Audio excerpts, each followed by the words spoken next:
Let's talk about global parameters.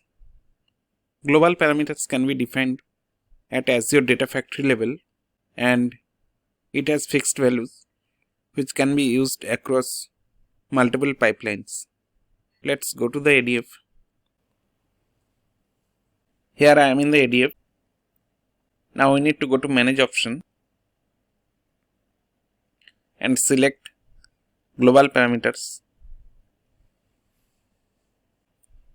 Click on New. We need to provide name and type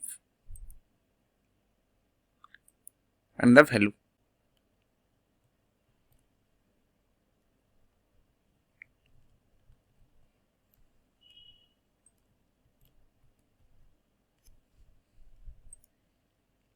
I have given the name environment, type string, and the value is tab.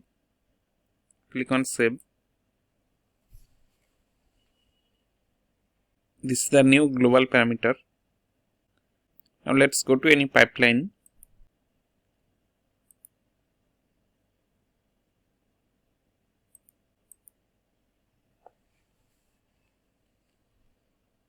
Now in the pipeline expression builder,